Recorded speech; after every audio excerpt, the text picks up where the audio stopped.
aku Jasmine Marsha dari Biologi 58 yang akan memandu di Biology on Sharing Session atau BOS pada kali ini.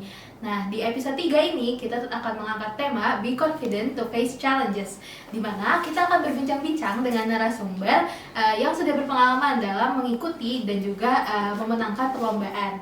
Nah, di part sebelumnya kita sudah berbincang dengan Kak Galen mengenai perlombaan, terutama di bidang business plan, dan don't forget to check it out if you haven't. Dan kemudian di sini kita akan kedatangan narasumber yang gak kalah keren nih. Mari kita sapa dulu ya narasumber kita pada hari ini. Halo Kak Zahra. Halo Jasmine. Gimana nih Kak kabarnya pada hari ini? Oke, kabarku alhamdulillah baik. Kalau kamu sendiri gimana nih? Alhamdulillah baik banget hari ini juga excited ya untuk bincang-bincang sama kakak. Mungkin boleh perkenalan dulu kali ya Kak ke teman-teman semua. Kakak dari jurusan dan angkatan berapa? Oke, halo teman-teman semua, dimanapun teman-teman berada. Perkenalkan aku Zahra Kolbia Inaya, Biologi angkatan 57. Oke, halo Kak Zahra. Halo. Bagaimana nih Kak akhir-akhir ini, apakah kayak ada kesibukan tersendiri? Aduh, kalau ngomongin kesibukan, yang pastinya walaupun udah semester 7 ya, banyak banget kegiatan juga, harus penelitian juga, magang juga yang memang itu udah wajib. Tapi di sisi lain aku masih ikut lomba juga. Khususnya kalau untuk tahun ini aku alhamdulillah dapat pendanaan di PKM juga seperti itu. Jadi kesibukanku penelitian, magang, lomba kayak gitu. Kalau di semester 7 ini sih Jasmine.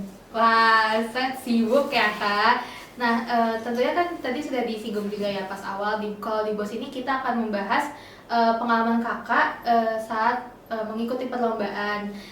Tapi mungkin kita kilas balik dulu ya sebelumnya. Kayak kan kakak sebagai mahasiswa biologi di IPB University. Nah, akhirnya ada alasan sendiri nggak sih Kak kenapa kakak milih untuk kayak berkuliah di sini gitu? Oke, ngomongin kenapa aku bisa kuliah akhirnya di Bio IPB ya. Oke, jadi pertama-tama itu sebenarnya berawal dari aku pengennya sebenarnya bukan biologi tapi ilmu gizi. Dan makin lama tuh aku jadi makin tahu sebenarnya tuh dari dulu ternyata aku suka yang berhubungan dengan masyarakat. Nah, di ilmu gizi ini aku baru tahu juga ternyata gizinya di IPB itu tuh mengarah ke gizinya masyarakat. Makanya aku awalnya pengen ke sana. Nah, tapi pilihan kedua aku biologi nih. Tapi kodarullah aku ternyata rezekinya itu di biologi IPB seperti itu.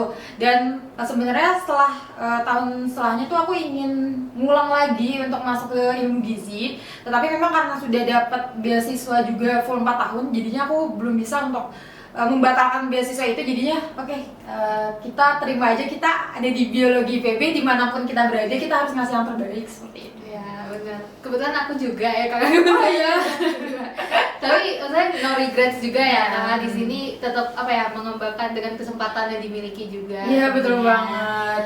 Terus kalau dari CV kakak yang udah aku lihat itu kakak mengikuti banyak perlombaan kan, terutama di kayak scientific writing, essay, dan juga beberapa business plan. Terus juga yang tadi sudah kakak sebutkan kakak lolos pendanaan di PKM. Kira-kira ada alasan gak sih kak kenapa kakak memilih bidang perlombaan itu? Karena kan perlombaan itu kan banyak ya bidangnya. Kira-kira ada alasannya gitu kak?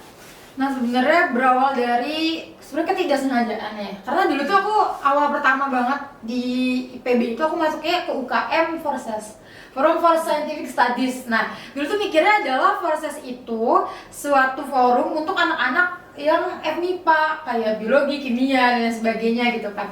Ternyata itu tuh untuk anak-anak yang memang pengen belajar penulisan mulai dari LKTI, business plan, kemudian esai seperti itu. Nah, di sana aku nyoba waktu itu ada lomba pertama kali, aku nyoba di Sekolah Forces Competition waktu itu.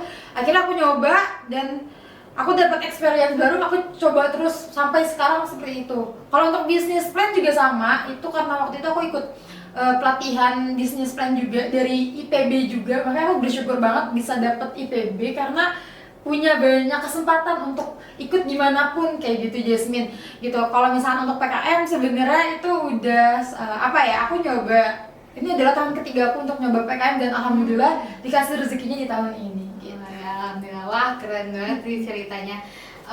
Terus tadi juga kan kakak nih sebagai mahasiswa biologi, kira-kira pas misalkan penulisan scientific writing-nya atau esainya atau pembentukan ide misalkan di PKM-nya gitu, ada nggak sih kak kayak pengaruhnya dengan kakak yang sehari-harinya itu mendapatkan ilmu tentunya di bidang biologi gitu ya? Oke, ngaruh atau enggaknya aku jawab ngaruh banget. Karena teman-teman mungkin yang ada di rumah atau dimanapun yang mungkin kuliahnya juga di bidang biologi ya, sebagai ilmu murni, kita tahu bahwa ilmu biologi adalah ilmu yang sangat luas, ya kan? Bener banget. Mungkin Jasmine juga pernah belajar, ada yang mikrobiologi, hewan, tumbuhan, semakin pelajari yang memang berkaitan dengan makhluk hidup gitu kan.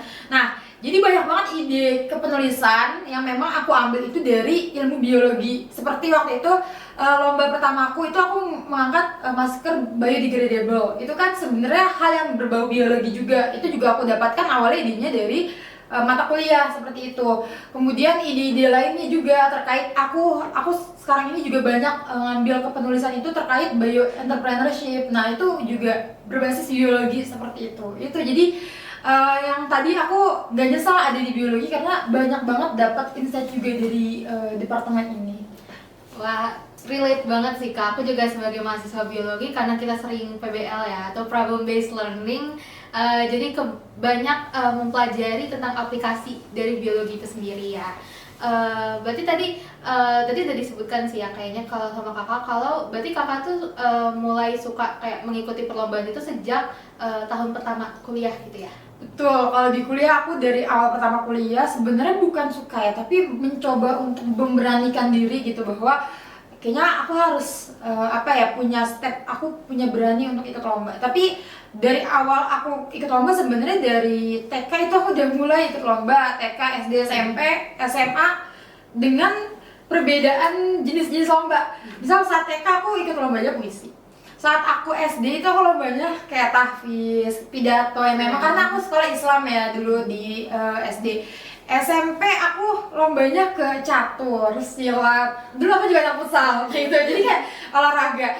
Pas di SMA aku ikutnya olimpiade. Jadi itu hal yang berbeda. Pas kuliah kepenulisan. Jadi semua yang aku ada step jenjang itu ternyata punya stepnya sendiri, kayak oh lombanya tuh beda-beda gitu. Ya kayak bidangnya beda-beda ya setiap jenjang persekolahannya gitu ya. Betul.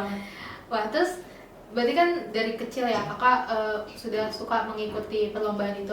Kira-kira kayak ada nggak sih kak kayak motivasi tersendiri mengapa kakak itu suka mengikuti perlombaan tersebut gitu?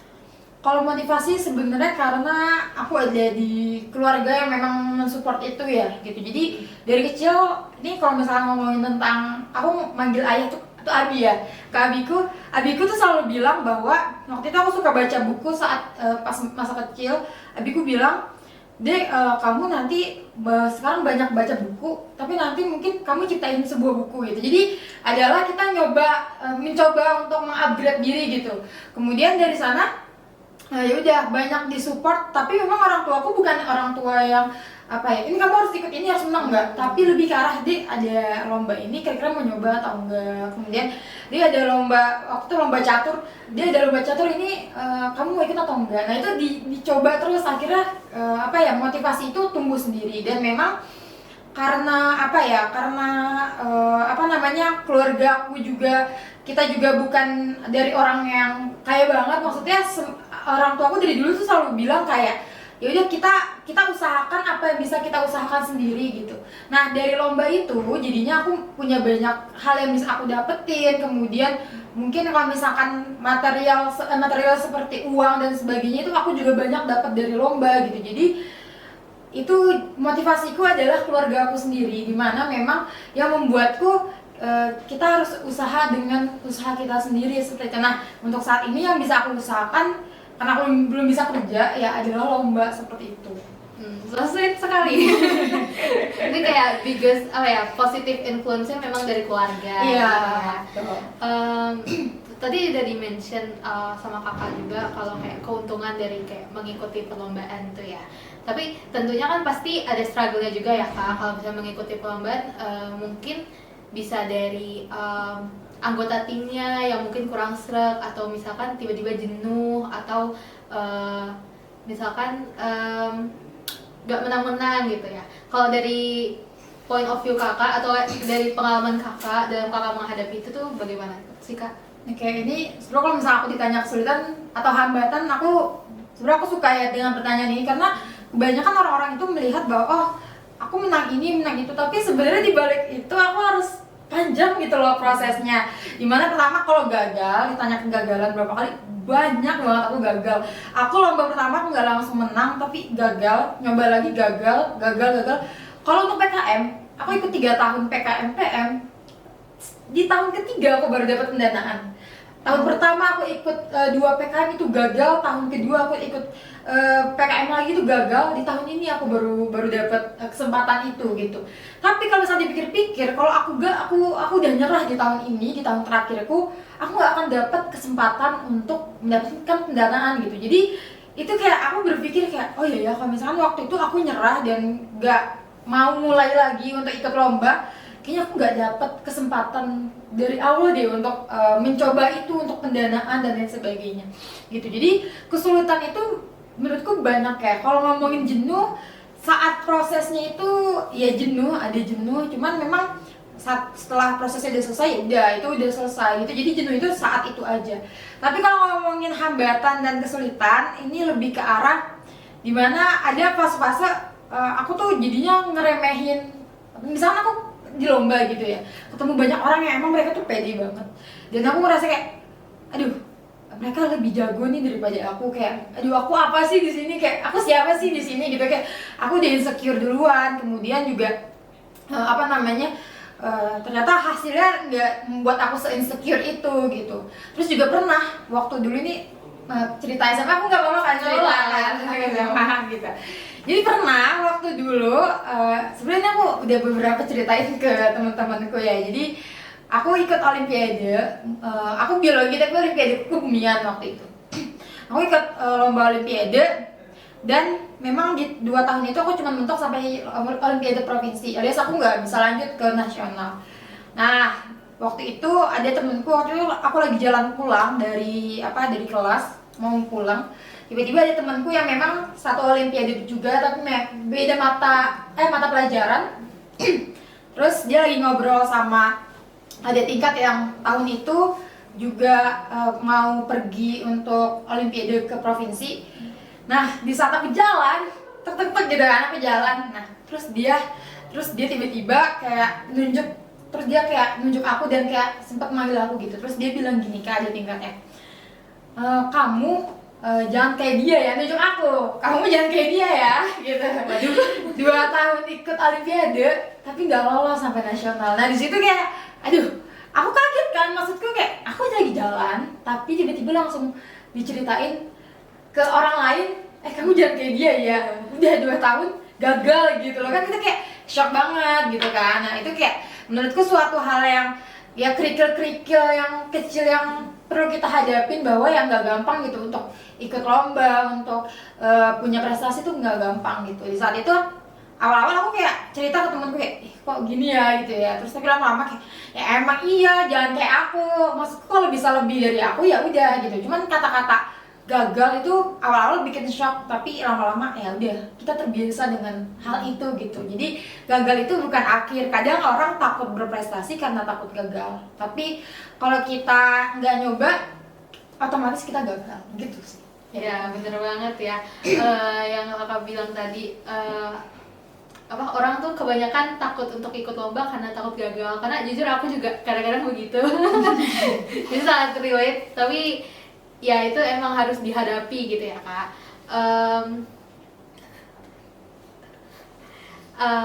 Terus kira-kira tadi kan kakak udah cerita nih tentang struggle kakak, terus juga alasan kakak, motivasi kakak, dan pengalaman kakak sebelumnya ketika mengikuti perlombaan. Ada nggak sih kak kayak tips atau trik yang bisa disampaikan gitu ke teman-teman yang mau mengikuti perlombaan, apalagi kalau orang-orang yang kayak takut gagal tadi gitu ya kak? Tips pertama adalah lingkungan. Ini dariku ya, bahwa karena kita semua tahu ya bahwa dimana kita itu menjadi siapa karena adanya lingkungan kita gitu, terutama pertama dari keluarga ya, kita terbentuk seperti apa, kita akhirnya akan menjadi seorang yang seperti apa, itu semua berawal dari lingkungan. Jadi untuk teman-teman semua yang memang aku pengen banget ikut lomba gitu, cuman apa sih yang harus aku lakuin? Pertama menurutku adalah cari lingkungannya dulu.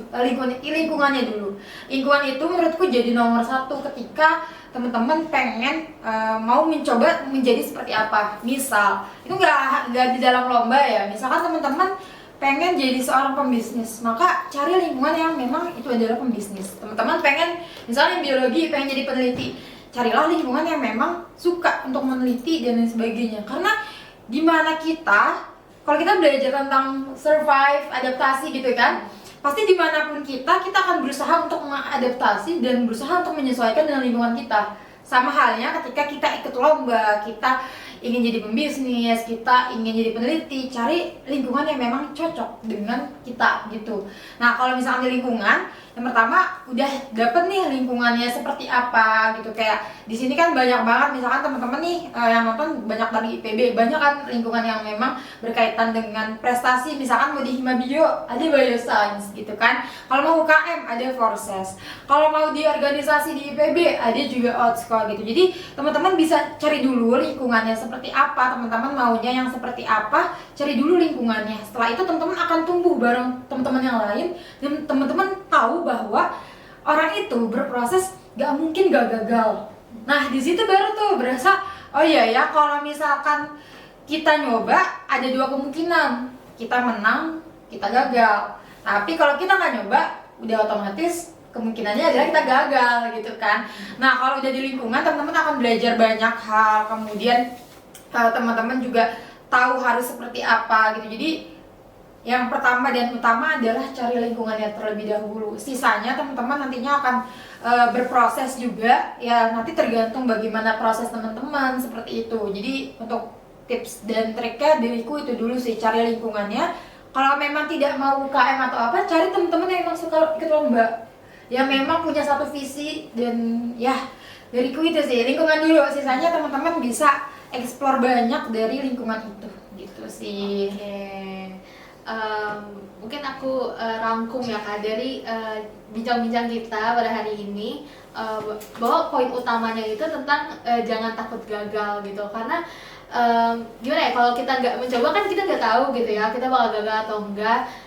Terus kalau misalkan kita nggak berani, itu justru kita malah gagal di awal gitu, tanpa kita tahu sebenarnya mungkin aja kita menang, atau mungkin aja kita mendapatkan ilmu-ilmu baru sebenarnya ketika kita mengikuti lomba itu.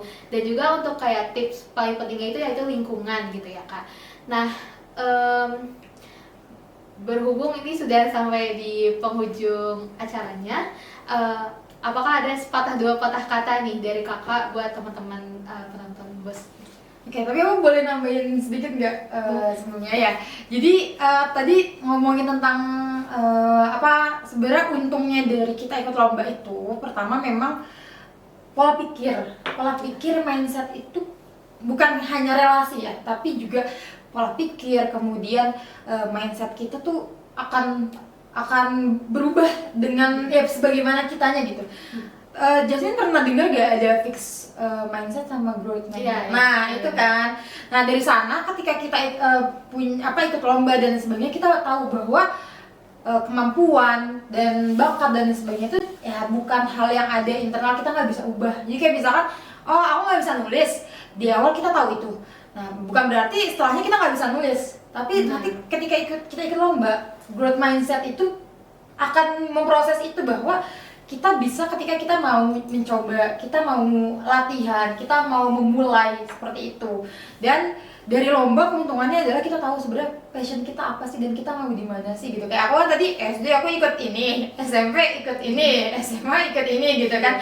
Jadi setelah itu kita tahu kita tuh mau kemana, dan dari situ sebenarnya aku dapat hal itu juga ya, bahwa lomba ini juga ternyata membantu aku untuk menemukan sebenarnya aku pengennya kerja di mana sih gitu.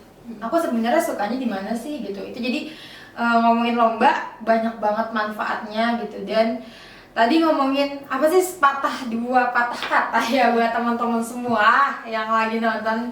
Untuk dariku adalah jangan pernah takut untuk gagal, jangan pernah takut untuk nyoba. Karena langkah awal kita untuk berprestasi, langkah awal kita untuk sukses adalah kita mau mencoba. Itu sih dariku. Oke, terima kasih Kak sepatah dua patah katanya. Tentunya di balik kegagalan yang sebelumnya Kakak udah ceritakan gitu, Kak Zahra itu juga sebenarnya termasuk salah satu orang yang cukup terkenal ya di biologi karena menjuarai berbagai perlombaan dan juga aktif berorganisasi. Jadi meskipun mungkin aku juga jadi baru tahu ya kayak di balik kakak yang sangat berprestasi yang seperti yang aku ketahui itu ternyata banyak struggle dan juga yang harus dihadapi gitu. Nah, sepatah dua patah kata tadi menjadi penutup di acara Biology on Sharing Session Bos pada kali ini. Apabila ada pertanyaan bisa ya langsung ditanyakan aja di komen dan nanti akan dijawab oleh Kak Zahra ya Kak. Boleh. Oke, saya Jasmine Narsya sebagai pemandu dalam Biology on Sharing Session pamit undur diri. Bye. Hai teman-teman semua.